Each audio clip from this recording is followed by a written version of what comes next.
and welcome to the NOAA Rounds 7, Session 1. My name is John Sproul. I'm Senior Policy Director with the Institute of Health Economics, and I'll be facilitating this session. Please join me in welcoming our presenter, Glenn Brimacombe. Glenn's a longtime colleague who I think originally began work with the Alberta Medical Association as an economist and has served in many roles in the national health system. A lot of initiatives that you probably have come to feel respect for or have actually initiated with kind of Glenn's advocacy and having them implemented over many years. Glenn was first mainly focused on research and innovation in his kind of leadership roles with the Association of Academic Healthcare Organizations, and then later in significantly over the last period of time in mental health and addictions. Glenn joined the Canadian Psychological Association as Director of Policy and Public Affairs in January 2020. In this role, he has a chief responsibility for bringing science and practice to psychology to bear on public policy and programs and service of Canadians. He currently chairs the Public Affairs Committee for the Canadian Alliance for Mental Health and Addictions, and is a board trustee on behalf of the Royal Ottawa Institute. Glenn was the former CEO of the Canadian Psychiatric Association and was the VP of Strategy for the Centre for Substance Use and Addictions. A major leader he has been in the work of pan-Canadian health organizations to coordinate and influencing decision makers towards evidence-informed policy. Today's topic, which we thought was very timely, is a recent great report I thought called Employees, Employers, and the Evidence, the Case for Expanding Coverage for Psychological Services in Canada. And Mr. Brimacombe will reveal the key findings from this recent report published by the Canadian Psychological Association as I think a key way how we can communicate economic and evidence-based information to policymakers, which that focuses on the important role of employee perspectives and employee decisions when it comes to accessing mental health care services in Canada. There is another avenue for supporting healthcare coverage that isn't public. There is a large component of private insurance coverage in this country. Also, we have joining us Mr. Brent Cordy, Brent is the Alberta Chair for the Canadian Mental Health Association. And he's going to provide some response and questions to Glenn's presentation before we open it up. Before we begin, I think participants will be muted throughout their webinar and submit questions, use the Q&A function, and it's different than the chat function, just as a friendly reminder.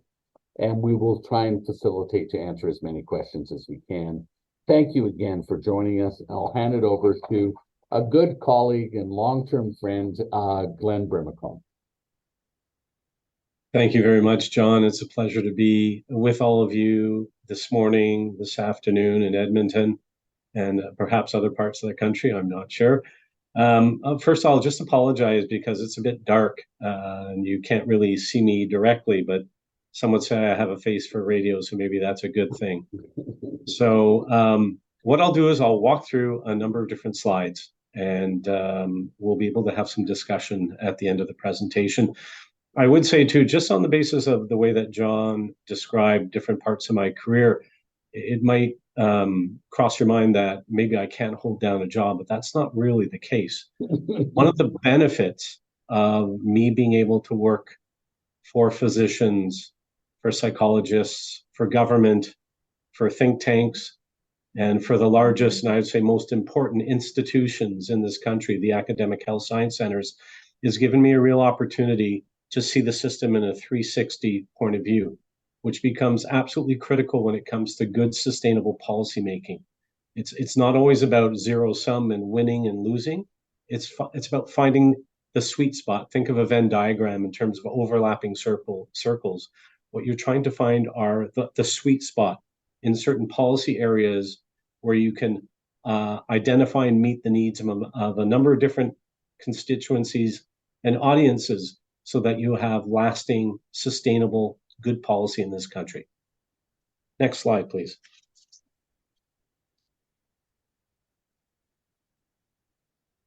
So just very quickly, a bit of an infomercial. I do work for the Canadian Psychological Association. We are a national voluntary professional association with over 7,000 members, which represent practitioners, both in the public and private system, clinicians, educators, and researchers. We have our vision and our mission that I put up there. I have a feeling hopefully the slides will be distributed later, so I won't read each particular piece. Next slide, please. So psychologists are a bit different from physicians and other providers in the system, and I thought I'd just quickly put down some of the important roles and functions that they perform. They assess and diagnose, they undertake and are expert in psychological testing. They clearly provide interventions, and psychotherapies would be one of those clinical treatments they provide. They do a lot of work when it comes to program development and evaluation. There is a lot of psychological science and research that is undertaken in this country, and clearly they can act in consultant roles, whether it's in teams and organizations and other health professions. One thing that they don't do, which is clearly delineated from physicians, is they do not prescribe. And perhaps I should say not yet, because that is certainly an issue that is bubbling up in the Canadian context. It's much clearer in the US context, but it is an issue that is on the horizon, so to speak, I think. Next slide. So I thought I'd just quickly give you a sense of the rationale for the report. And some of these statements will be obvious, but I thought I'd just put pen to paper to make it clear in a sequential way. But clearly, we all know that there's significant public focus on mental illness, mental health, and access to care issues. I mean, whether it was COVID-driven in the sense of really driving the debate and focus around the importance of mental health, and all you have to do is look at the recent public opinion surveys that are released on a regular basis that tell us that mental health, mental illness, access to care are very high priorities on the minds of Canadians, whether it's just the average member of the public or as an employee. And at the same time, there's a growing public discussion about the need for public investment by governments to expand access to mental health care. There is, at the same time, so as much as there's a public focus and a growing public focus, I would say there's a limited but growing focus on what employers are doing to improve coverage and access to mental health care. Predominantly when the discussion in the public domain has been around access to care, it is largely focused on what governments are not doing or what they should be doing more of, as opposed to looking at what employers should be doing in a world where we roughly know 70% of all funded mental health care in this country is either through your employer or out of pocket. And then one of the reasons that I thought it would be useful to put this kind of report together, and again, if you've had a chance to look at it, you will see that we have combed through as much publicly available data as possible and footnoted it in a way so that people would understand the credibility and gravity and importance of the data is what is publicly available tell us in the context of employers and employees. Next slide, please. So very quickly, this is the cover of the report. I love this cover. I'm a big cover fan. Quite frankly, I'm not a fan of CDs. I'm still a person who loves albums and album artwork when it comes to music. So for me, this is a cover that I'm delighted that one of our graphics persons within the CPA put together. And for me, I call it the Triple E report. And so I thought I'd just make sure that all of you, if you haven't read it, you know what it looks like in terms of its cover. And it was released in May of 2023. Next slide. So the objectives of the Triple E report were really just, again, situating the importance of mental health and the employer-employee relationship and getting a better sense about what employees are saying about the importance and level of coverage for mental health and healthcare, and in particular, psychological services. At the same time, we want to get a better understanding, again, based on the data that we collected, what are the perspectives of employers when it comes to employee coverage for mental health care and in particular, psychological services. We thought it would be useful as well, just in a summary, to be as complete as possible to make sure that people understood the importance around the clinical evidence that talks about the value and impact of psychotherapies. And the flip side of that same coin is talking about the ROI the business case when it comes to investing in mental health care and coverage for psychological services. So that is the yin and the yang that we tried to put together. One side was the clinical piece, the clinical impact, the evidence, and then the notion of the business case that supports the importance of investing around psychotherapies. And then lastly, we thought it would be important just to highlight, and it gets a little tricky sometimes because a lot of this information is proprietary, but where we could find it in the public domain, get a sense of where the leading practices, what are some of the leading employers in this country doing when it comes to providing coverage for psychological care. Next slide, please. So I just thought quickly I'd go through some of the pieces of the report. Some of them I'm not going to go through because it's really not the focus of this presentation, but I thought just to start, the mental health by the numbers, I think is important. And I won't dwell on these. Hopefully, many of you are familiar with these numbers and they've been around for a few years, but I thought I'd just pick the ones that really play to the business case and the employer perspective to understand the impact of mental illness and access to mental health care. And of course, from my eyes, many of these points, they speak not only to the day-to-day reality and the importance of access to care, but it speaks also to the business case, the bottom line, issues of productivity and competitiveness in the Canadian economy. This is a healthcare and economy piece, not just focusing on access to care. Next slide, please. Again, one of the points that stands out when you listen and when you engage employers is talking about the impact of mental illness on disability claims and disability costs, which are both substantial and need to be considered in the context of trying to get those that need care early access to care so that they can return to work, hopefully quicker rather than later. Next slide. The other piece too is I just thought, again, I'd listen. I won't go into any detail here. I'm happy to answer any questions, but just to frame it in the context of mental health and COVID, because it's so entirely relevant, even though it feels like we are getting beyond COVID a bit. Although these days in hospitals in Ottawa, I see a lot of people with masks, and there will be a mandate, I suspect, very shortly on this issue. But again, it's important to understand that COVID has had a significant and lasting impact on the mental health of Canadians. And one of the important pieces, if you go to the next slide, is two more recent surveys that just came out that I found fascinating. One is from the Angus Reid Institute, just came out a couple of weeks ago, that talked about 1 in 5 Canadians who are currently seeking treatment from a mental health care provider. 40% of those are facing barriers to care, whether it's access, capacity, limited or no coverage, or just paying out of pocket. All of these combinations are impacting or acting as barriers when it comes to quicker access to care. 40% is a significant number in my mind. The other interesting piece is the more recent Ipsos, a global survey that just came out asking 31 countries what they thought the most important health issue was in each country. And interestingly enough, mental health was the biggest health problem identified across all 31 countries. Canada ranks third, where 66% of Canadians who answered that survey said that mental health was the most pressing health issue. Fascinating. I found that, again, a bit gobsmacking, and again, telling about the pervasiveness and the importance of society in Canada, be it public or private, dealing with this issue more effectively. Next slide, please.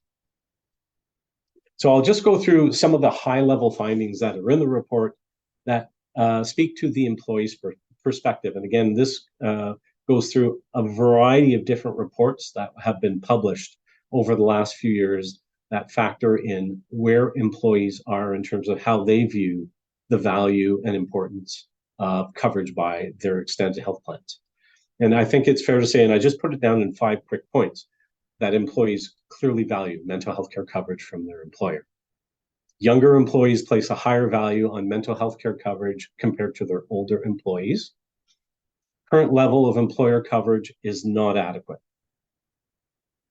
And there appears to be a relationship between the level of mental health coverage and employee health. And that just was recently released and reinforced in the Benefits Canada health survey last month.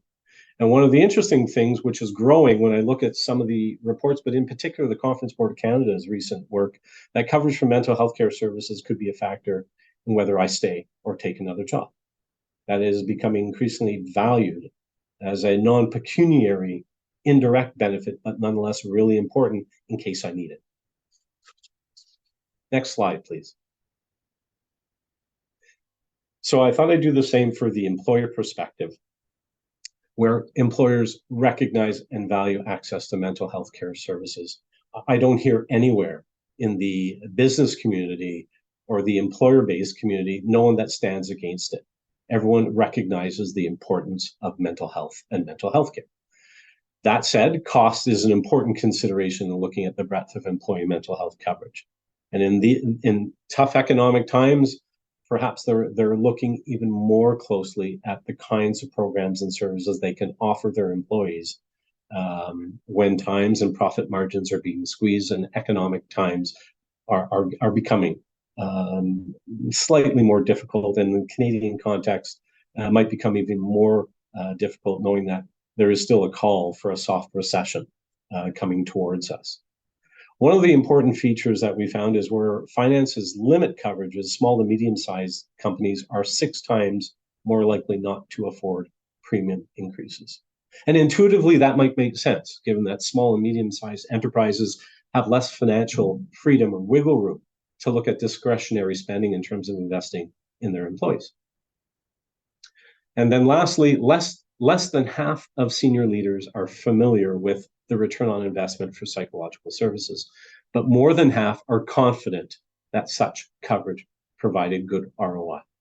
So there's a believability and a hopefulness about the importance in ROI. But one of the things that it suggests to me is that we need to do a better job in terms of educating senior leaders who run organizations to truly understand the importance of upfront investing in their human capital to make sure that there is an ongoing payback in the context of mental health and overall productivity. Next slide, please. So I'll just say a couple of comments, and then I'll move on to the next section. Just to summarize, what I see, employees increasingly value access to mental health care services.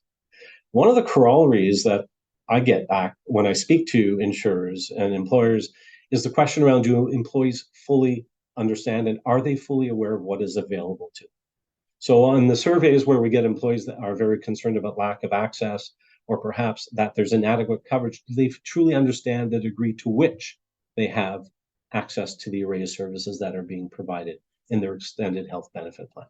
It's there as a question mark, and I think it's worthy of discussion and probing to make sure that employees really do fully understand the benefits that are before them. Cost is an important consideration in looking at the breadth of employee mental health coverage. And one of the, again, I won't say corollary, but one of the related items is, do employers have the financial flexibility to expand mental health coverage for their employees? Do insurers and brokers have the flexibility to design more innovative mental health benefits coverage options? There are some reflections when I do engage with different communities out there that smaller employers don't have the same degree of flexibility and choice of extended health plans in a way that larger organizations can have in terms of designing what they need for their employees. One of the interesting pieces is who pays versus who gains. And are there opportunities to create win-win scenarios where if employers are paying, how do we make sure, in a sense, that they are reaping the dividends that come with that investment in their employees? And where there is an increasing competition for talent, that might make employers just a little bit nervous about putting the dollars on the table for their employees, knowing that they may not stay over time and they won't recoup the full time horizon of the benefits of actually giving them increased coverage and other benefits as part of their extended health benefit plan.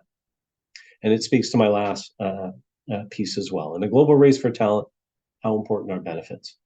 And knowing that we are in a global race for talent and there are shortages of HHR or health human resources and other parts of the economy, how important are benefits? How much do employees value benefits? And how important are making sure that employers are providing the kinds of combination of benefits that the employees truly value?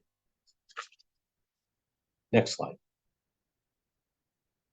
So this piece I'm going to skip through really quickly, and it's in the report. But when we talk about what is the evidence around psychological interventions and work, and if we can just go to the next slide, and where there are significant cost effectiveness benefits studies for employers who strategically focus on improving mental health in the workplace. And it speaks to the different dimensions that I think I've already raised in the context of productivity and competitiveness, efficiency and innovation. It certainly can play a role when it comes to recruitment and holding on to your employees, dealing with costs, related to disability, be it short-term and or long-term. The whole issue of absenteeism and presenteeism in our workforce and its relation to mental health is clearly an issue. Hopefully it can deal with having a calmer and safer and more productive workplace and just leading to overall operational success from a firm's point of view. So we can go to the next slide.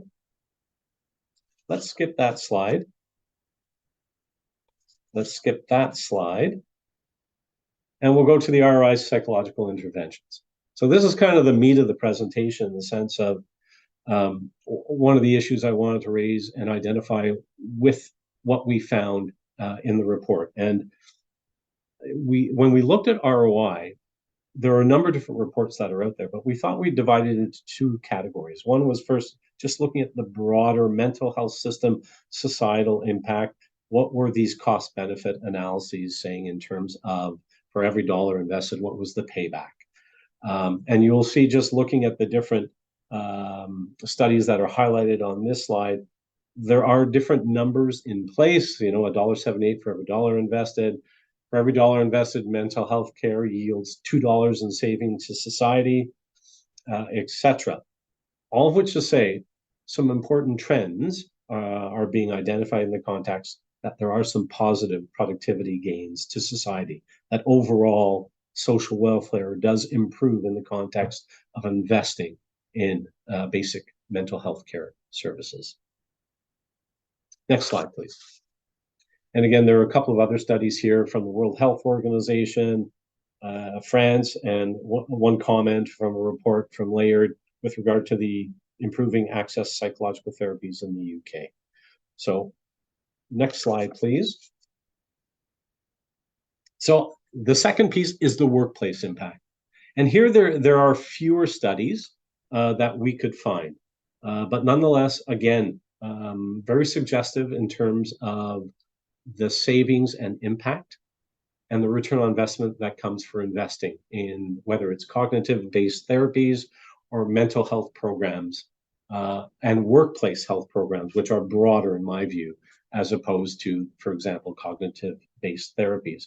I would say that the middle point, Deloitte Canada, to me is the richest report in Canada that has been produced in terms of identifying return on investment for the breadth of mental health programs. And from what I understand, Deloitte is looking to undertake a similar replicative study with a broader array of companies. So I'm not sure where they stand in terms of if that study has actually hit the ground running, but I am aware it's something that they want to replicate with a broader group of organizations in play. So that would be important to see, and I'd be very interested in the results if that comes to fruition. Next slide, please.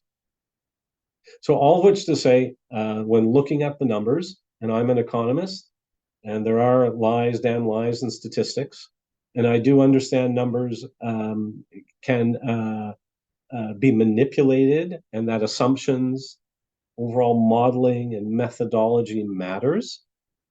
I understand and recognize there are a limited number of cost-benefit analyses in the Canadian and international context. But looking at the reports, to me, the results show some significant positive data, and it's all moving in the same direction. One of the shortcomings or opportunities would be, at least from my standpoint, is it would be really interesting to have some sectoral analysis in terms of perhaps digging into whether it was the energy sector, just as one example, to get a clear sense about what exactly is going on in particular areas, because many of these reports, they don't have the critical mass in terms of the number of firms, and they're general in terms of their overall aggregate analysis. Next slide. So having a sense about what the ROI is saying to us, again, that it is positive, it is impactful. I thought it'd be important just to get a sense of where we currently stand in terms of what the private sector is currently investing when it comes to coverage. So if we go to the next slide, there's a quick summary here that covers a number of different metrics. So for example, in 2022, according to the Canadian Life and Health Insurance Association, insurers paid out $650 million in mental health benefits, which is up 10% from 2021. Now, $650 million is significant. Framed in a broader context, knowing that $32.5 billion were paid out in overall health benefits, the mental health component represents 2% of that total. So again, important, but again, on its own, significant. In a broader context, a very small share of the other pieces of whether it's dental care or pharmaceutical care and some of the other pieces, chiropractic, etc. It is a small piece of a bigger puzzle. 16% of plan sponsors, employers, recently increased their maximum level of coverage for mental health counseling, which was down from 24% that did the same in 2022. 18% of plan sponsors indicated they plan to increase their maximum, but that's down from 28% the similar year ago. What is encouraging is that this year, again, this is from the Benefit Canada Health Survey, and if you have a chance and you're interested in these kinds of metrics, they do an extremely good job, I think, in terms of capturing this particular sector, is that 34% of plan sponsors said they plan to increase their annual maximum for mental health counseling. So again, that's movement in the right direction. Next slide, please. What's also interesting with the same survey is that 12% of plan sponsors said they do not provide any coverage for mental health counseling. To me, that's significant. And what's interesting is the average annual maximum for mental health counseling is roughly $1,600, which is down 23% from roughly $2,000 in 2022. And then when you look at this, the distribution of coverage for mental health counseling, 28% provide coverage up to $500, 25% from $500 to $1,000, and 23% between $1,000 and $5,000. So we're seeing basically 53% of employers provide less than $1,000 coverage for mental health counseling. 76% provide $5,000 or less when it comes to mental health counseling. And this was a key takeaway that was in the recent Benefits Canada Health Survey that was released just last month. And to me, it's a significant statement that when weighted against the impact of mental illness, a leading cause of disability leaves, members of the BCHS board agreed significantly higher, even limitless annual maximum for counseling are prudent. Interesting thought. Next slide, please. So here are the leading practices that we identified. And this list is dynamic. It is fluid. I suspect we could add other organizations since the report was released. And I do see this report being evergreen. It isn't a static report.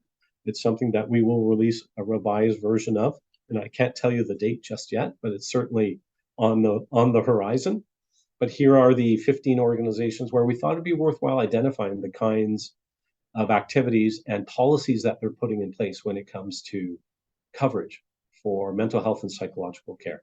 And I didn't provide the limits, but if you go to the report, there's about 3 pages that summarize each particular organization and what they're working on. Next slide. So one of the things that the Canadian Psychological Association has done is that given the fact that there are some challenges when it comes to what employers are currently doing and the levels of coverage. We thought we would reach out and engage Sun Life to see if they would be interested in sharing some information with their excuse me, members, and try and break down the barriers associated with mental health treatment and coverage. And we recognized, working with them, the reality that coverage for mental health practitioners often falls short of what is needed for a full dose of care. And when you think about the average for 2023, which was roughly $1,600, what the Canadian Psychological Association recommends is a standalone maximum between $3,500 and $4,000 per year. And this is an average figure, which provides on average coverage for 15 to 20 sessions of psychotherapy and is required to achieve a therapeutic outcome for people suffering from depression or anxiety.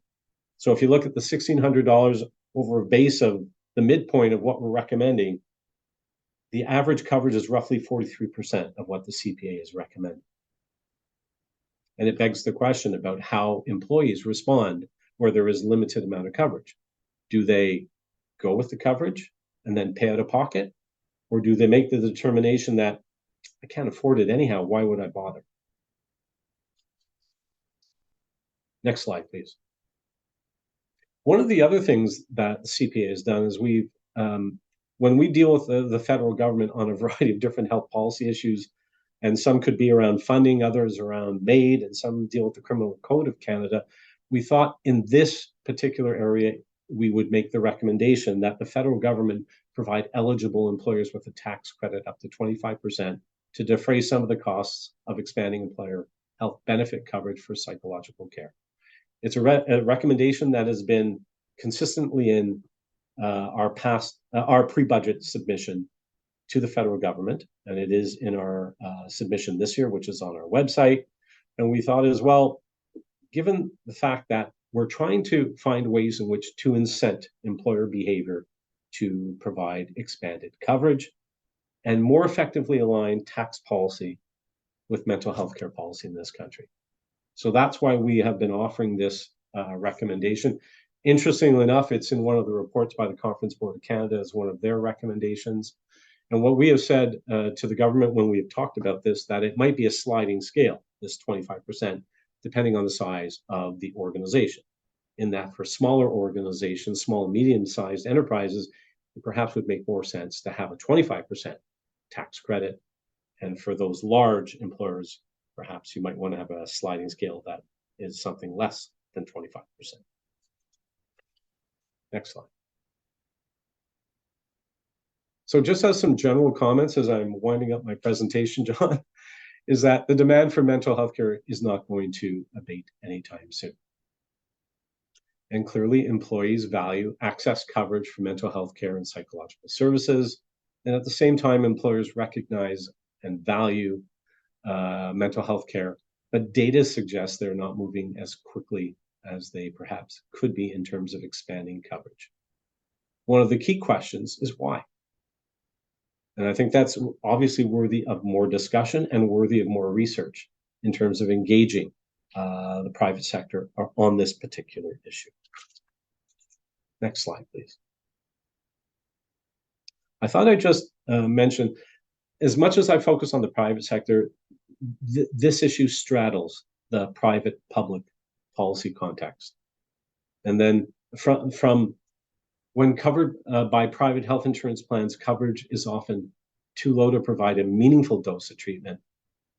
At the same time, the services of those practitioners providing non-pharmacological care, evidence-based psychotherapies would be an example of that, are not covered by provincial territorial plans. So what we see is in both sectors, so to speak, there is room to do more in the sense of providing expanded coverage by employers and for governments to move in this area. Next slide. And one of the interesting things are that it's not like either sector is standing still.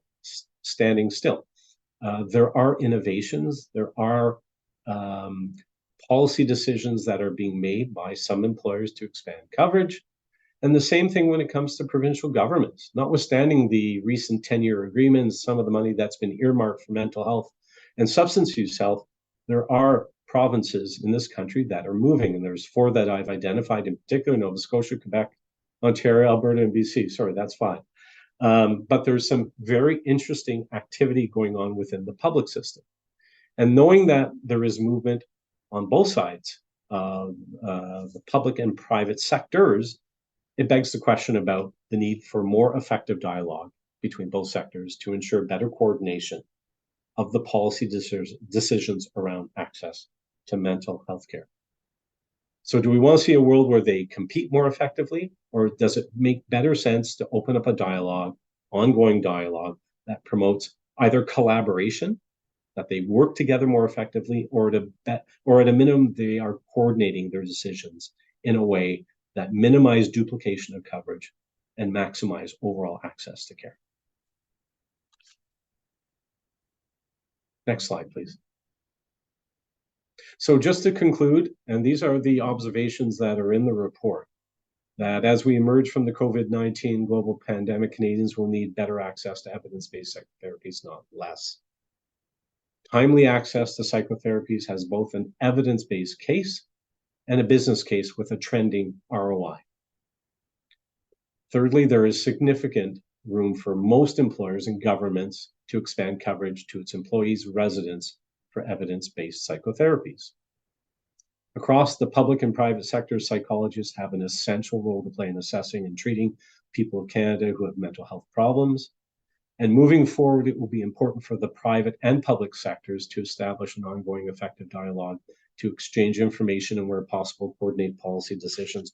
And I would mention, just on that last point, one of the initiatives that I am engaged in is with the Mental Health Commission of Canada, and they have created what has been called a public-private insurance forum. And it's an opportunity where we are creating a roundtable to bring together senior leaders from both the public and private sectors, providers, and persons with lived experience to engage in a more fulsome dialogue around the moving pieces and how they affect each other. Where governments make policy decisions, they clearly have an impact on the private sector and potentially what employers might do. Think of it very much akin to what's going on with the National Pharmacare dialogue right now. What we are seeing in some ways is more of a specific publicization of mental health care and what kinds of impact it will have on employers and insurers. Anyhow, I just leave that as a question and a thought. My last slide is where you can reach me if you want to engage further. That concludes my presentation. I'm happy to answer any questions. Back to you, John. Thank you so much, Glenn. That was fantastic, and I had wanted to share the results of your report as I think a substantive policy document to be able to influence kind of in an evidence-informed way decision-making in Canada. And IG, I know, has been involved a lot in looking at mental health in the past, and particularly the kind of differential way that psychology services are often treated differently than some other services where the evidence base is substantive, particularly in terms of its relationship to pharmacological therapy. And as we move towards a system in Canada that isn't just physicians and hospitals, how do we kind of provide the best benefits and use the mix of the public and the private insurance model that we have in the most effective way possible? So I think it's been a great, you've been a long kind of colleague in advocating for evidence-informed healthcare and managing things forward. But I'll turn over just to Brent, who serves as a chair with the Canadian Mental Health Association for the Alberta division, to provide a couple of kind of comments and questions before we kind of address particular kind of questions. I will note we'll be sharing the presentation as well as the PowerPoint moving forward. But if people want to put into the Q&A any particular kind of questions, as Brent is kind of speaking directly, happy to do that now. But over to you, Brent.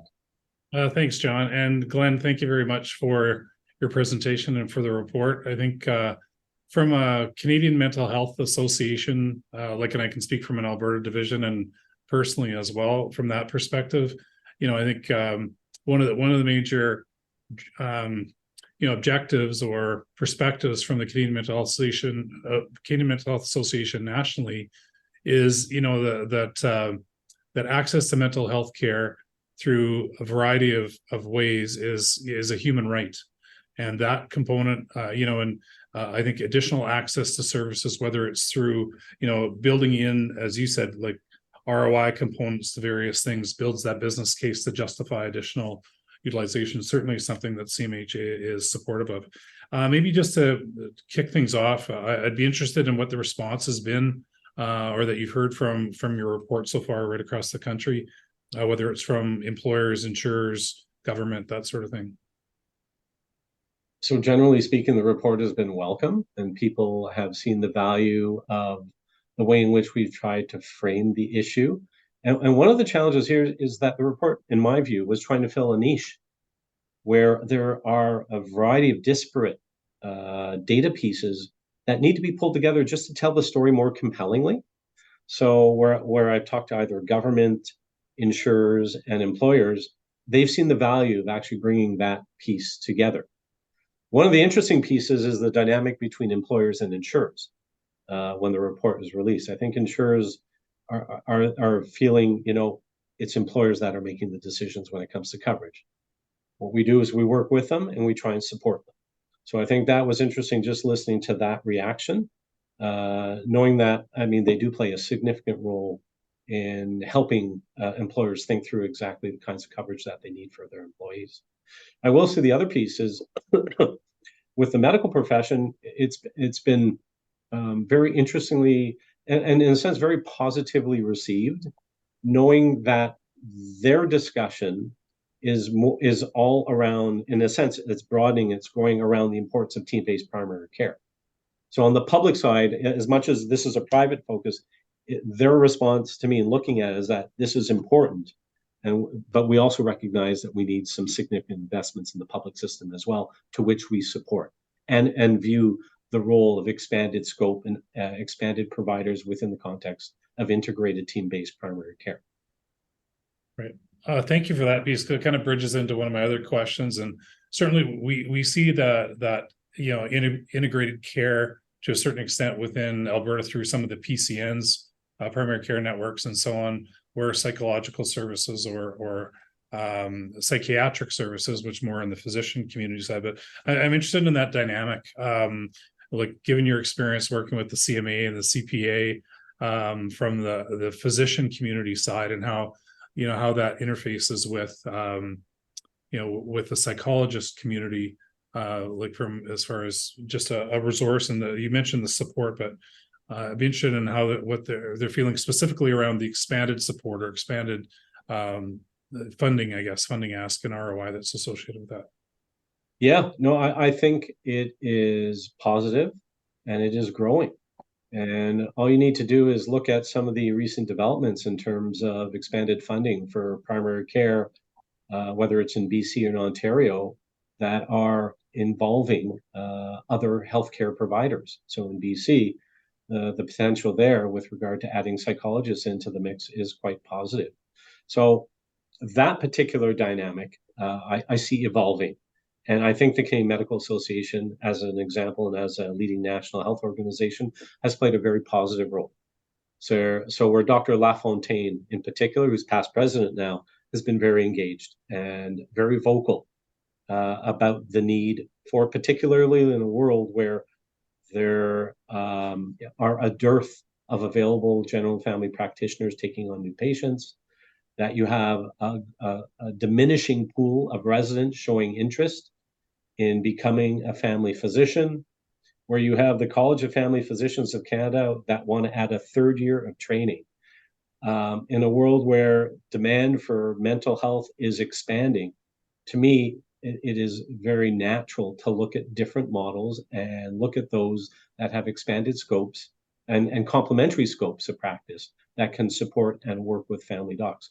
The other question I think that you were asking, Brent, is all around the relationship between psychology and psychiatry. And again, having been involved with psychiatry for 5 years when I ran the CPA, my view would be that they're very embracing and open to the opportunities of involving psychology. Nowhere do I sense, or did I sense, when talking about these issues strategically, about that they wanted or were very anxious about having an expanded role for psychology. I think knowing that there, in my mind, will always be infinite demand for psychiatry in Canada, just knowing the numbers in terms of the current supply of psychiatry and what is coming through the system in terms of new trainees, they're fine. There's not going to be a world of excess supply of psychiatry. I think what they're looking for is how do we work more effectively in a transformative system that improves overall access and quality to mental health care in this country. Yeah, that's a great comment. John, just if I do have another question kind of to build on that, but I don't want to take away from someone else. No, go ahead, Glenn. Okay, thanks. Brent. Yeah, Glenn, I think just building on the access piece, I guess, is, as we I think collectively advocate for, additional funding, whether it's public or private, within the mechanisms you talked about. Is there capacity within the within the mental health community, so outside maybe of the physician community, but within the psychologists, and like I think of it within CMHA, one of the challenges we have, in delivery of services at the community health level, whether it's peer support, different programs and such, is, do we have the bandwidth, right? Is that bandwidth there, or is that able to expand and flex to the needs? So the bandwidth in terms of advocacy at the national level, from that standpoint, to start with, the bandwidth is there through a number of different organizations and alliances, one of which is the Canadian Alliance of Mental Illness and Mental Health, of which CMHA is a member. CMHA on its own is a very strong and effective advocate. Margaret Eaton and Sarah Cannell, they do an extremely good job. Will that lead to more substantive investments from the federal level at this point? I'm not so sure, considering that the federal government reneged on its promise to introduce a Canada mental health transfer worth $4.5 billion over the next 5 years. So time will tell, but I'm not overly optimistic that they will live up to the promise that they put in their election platform, that they were going to deliver additional resources to mental health care. When it comes to the provincial side, I mean, I keep seeing movement. I keep seeing governments move, perhaps slower than what we would like to see, but there is certainly recognition, and they are beginning to move more quickly when it comes to expanding services. But more on the mental health care side than the substance use healthcare side would be my read.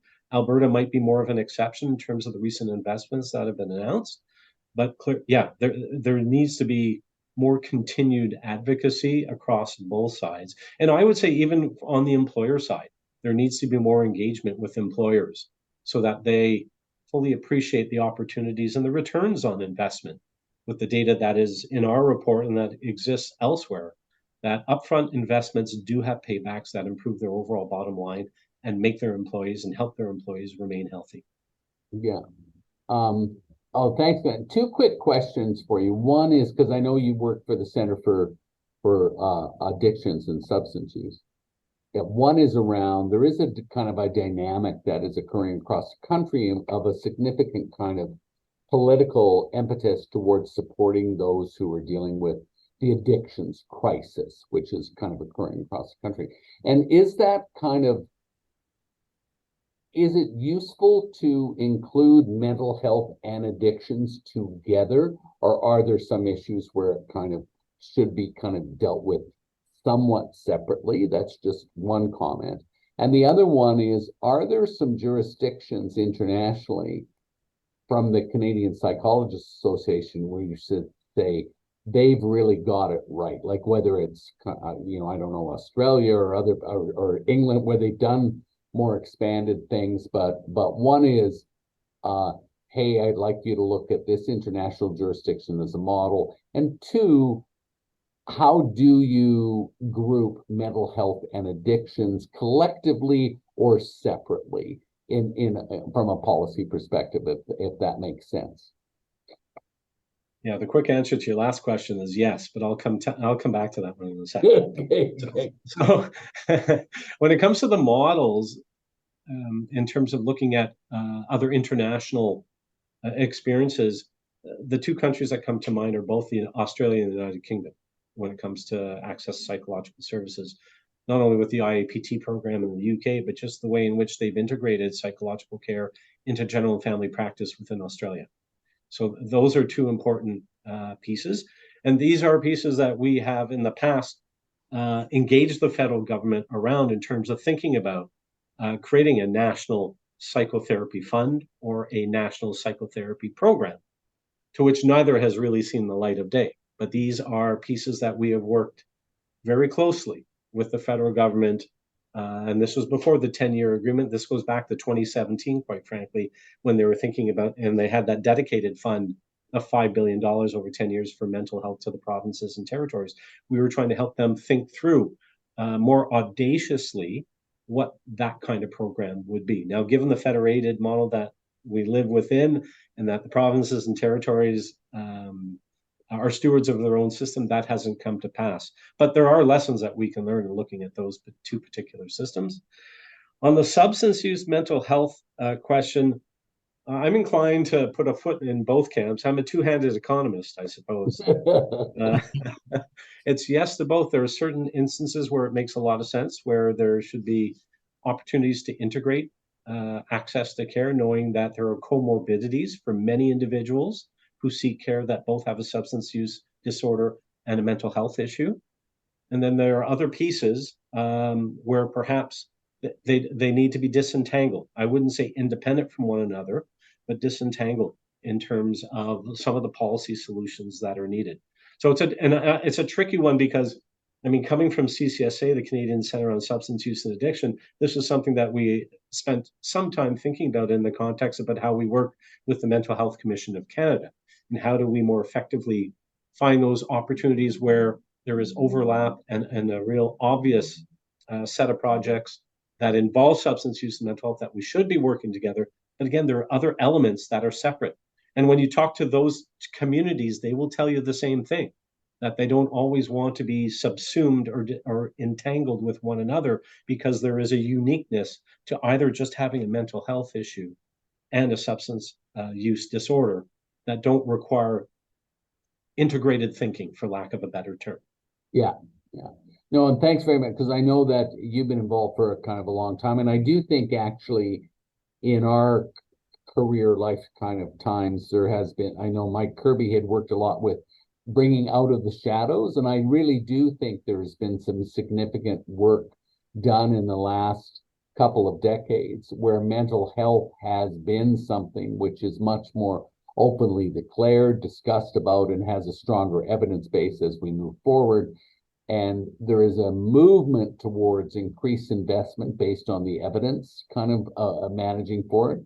Although, and certainly we've done work at the Institute of Health Economics where there is a dominance currently around pharmacological or medical interventions where there are a lot more other health providers or other interventions that have significant or better or just as good evidence that might indicate support through public or private investment sources. And it's just that challenge of how do we reorganize to allow investment in those things. So I don't know if you have any comment on that, of the kind of the shift that's occurred. No, and that's one of the important reasons what the clinical evidence says in support of psychotherapy. Yeah. Vis-a-vis pharmacological management. So that's one of the pieces where I think governments are thinking more broadly as to how do you involve those other providers within the public envelope that can provide evidence-based care. Yeah. And just one quick question, because Richard Plain, health economist, actually, it was wonderful to see Richard's participating, but he did indicate a question about ROI is not a proxy for the social benefits relative to the social costs, since ROI basically only deals with the employable portion of the labor force, and it's questionable for all the population, young and old, lying outside the labor force. So we just wondered about the ROI when it's just purely focused on the employer-based function, but if they're the payer, I guess they're the ones who are having to assess those benefits. But I don't know if you have any comment, Glenn, in terms of the limitations of looking at ROI that Richard might present, which just personally, a lot of health economics looks at, as you know, health system impacts, and that's been a bit of a dilemma with it, rather than broader societal impacts. No, I think it's a fair comment. And one of the reasons why governments are looking to fill this spot more aggressively, just given the importance of dealing with mental health care and the overall number of Canadians that are saying they need better access to care in a world where market failure, so to speak, exists within the public system, knowing that not all Canadians are employed, and not all employees are going to have the coverage they want. Yeah, I think it's fair comment. Yeah, and I think that gap too that exists, where kind of the in between that you talked about earlier, where the psychological services are only covered to a below, you call it like a below a meaningful dose or below a therapeutic range, basically, because there's only say $750 that's applied for this, and the difference between that and other ones, and I assume people are underdosed, for lack of a better word. But that therapeutic range, I think, is an important conversation as well. Well, thank you very much, Glenn, for sharing, and thank you for the report, which we'll share with everyone, and hopefully this webinar can be a useful source for of facilitating kind of further dissemination of it. And the next NOAA seminar is going to be on November 15th, actually 2023. So thank you very much for everyone for participating, and thank you, Glenn, and thank you, Brent, for providing kind of reviews and sharing the really useful information. So take care, and thank you very much, everyone. Thank you, John. Okay.